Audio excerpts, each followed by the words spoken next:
Hi everyone, thank you for tuning in my video. I wanted to apologize that I'm filming this on my phone, so I'm trying to hold it and be still as much as possible. So it's going to be unedited. I didn't have anything written up or anything like that, but I wanted to make a response video to Dr. Peterson when he answered my recent Q&A. In his April 2019 Q&A last week. And my question was that I recently found out that my dad was a former Khmer Rouge, and that I became really, really depressed knowing that he was a part of the horror that happened during the dark history of Cambodia between 1975 to 1979. So I'm gonna put more information in the description below because I really don't want to get into all the history of Cambodia. But basically, the Communist Party took over, and an estimation of 1.8 million Cambodians were killed due to execution, torture, diseases, starvation, and so forth. So it was a really dark period in Cambodian history, and a lot of people were curious as to how I found out or if my dad was still the same.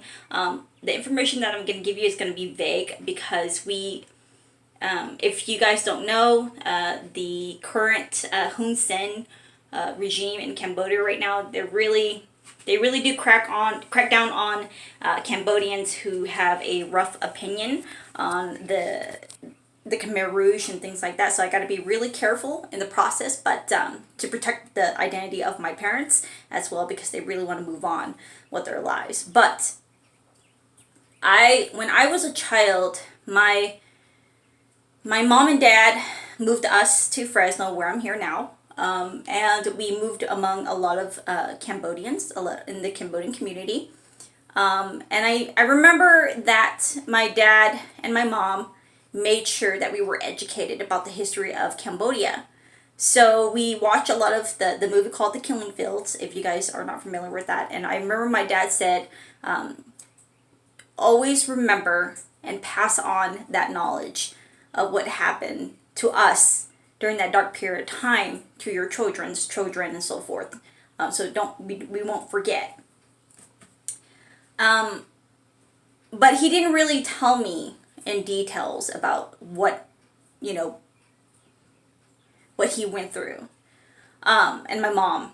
So they kept really quiet for a very long time. And then it's like a piece of puzzle. Like everything that I'm putting from my childhood is starting to make sense. So that we did have enemies as children and as a family. There were people that didn't really like us. And I didn't know why. I thought that because my mom and dad were really, they were really good, law-abiding citizens. My mom and dad has never cheated or lied at anybody at all, so I didn't really get it. And then I ignored it. And then I think when I turned 18, that's when my mom opened up about what happened. She said, your dad was a A.K.A. So A.K.A. means Khmer Rouge.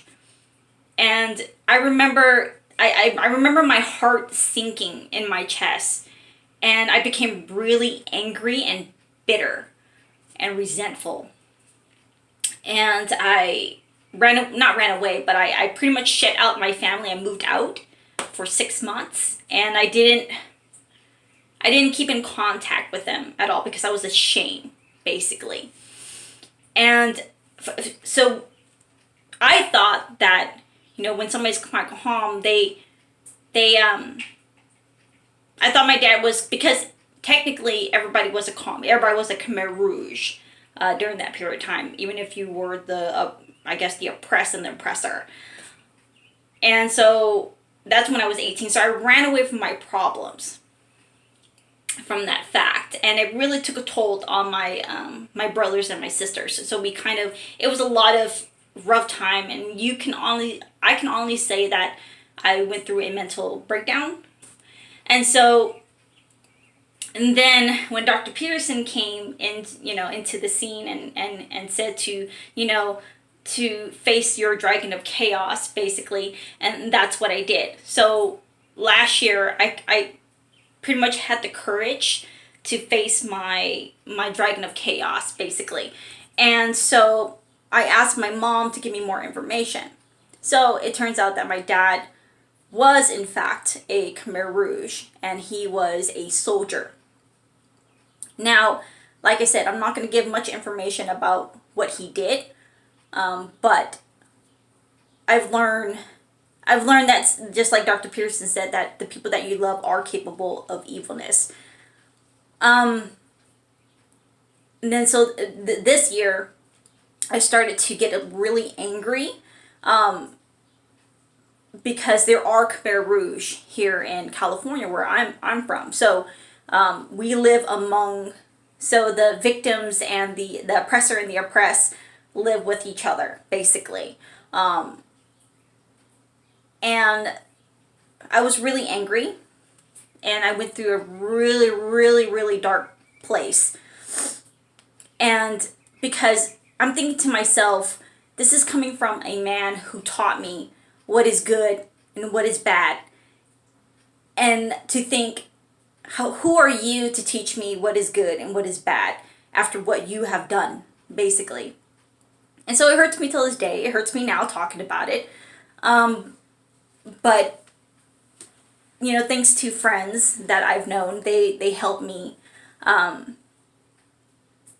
get in touch with Dr. Peterson, and he helped me by answering that question. And so he recommended me to read Ordinary Men, which I have right here. Right here. To understand, you know, that we are all human, all too human. So I was pretty much judgmental.